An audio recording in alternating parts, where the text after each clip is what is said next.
from a certain point of view. A certain point of view? You know, one thing I can't stand is hearing about how noble the freaking Jedi are. They are a group of religious thugs who worked as the muscle of the quite corrupt Republic Senate. They carry a lightsaber. That's right, kids, a laser sword. And if that's not a violent badge of office, I don't know what is. They use these things to lop off the arms of anyone and everyone who doesn't agree with them. Trust me, there's a long trail of limbs behind this so-called Holy Order, and it's almost as long as the history of deception that this order is based on. Let's take a look at Jedi Master Qui-Gon Jinn.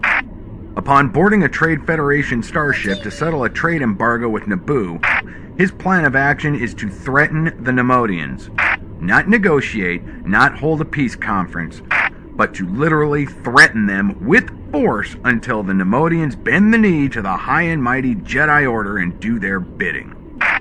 Then, later on, he willingly attempts to employ probably the most vile weapon in the Jedi arsenal, the Jedi mind trick. While here on Tatooine, he tried using the mind trick on an innocent shopkeep named Watto. Thankfully for this meager junk seller, the trick doesn't work on his species, the Tadarians. But Jinn wasn't done trying to cheat Watto, not by a long shot. During a gamble for the ownership of Anakin Skywalker, Jinn used the Force to make the dice roll in his favor.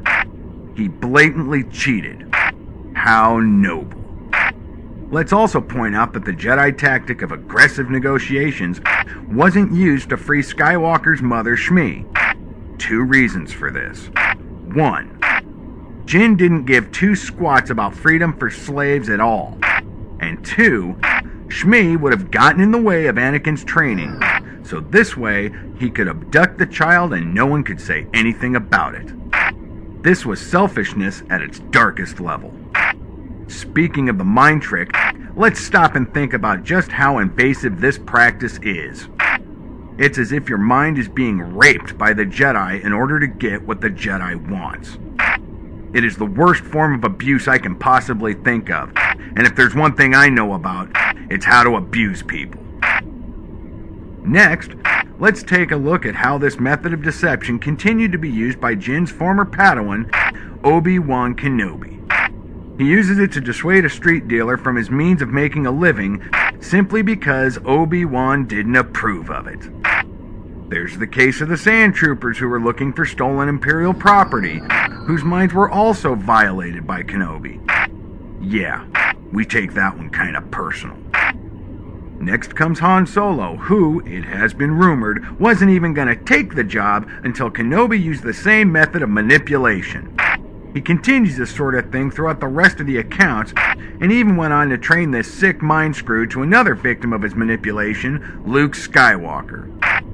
Of course, like Qui-Gon Jinn before him, Skywalker had a bad habit of trying to invade the wrong minds, finding out that Hutts aren't susceptible to the Jedi either.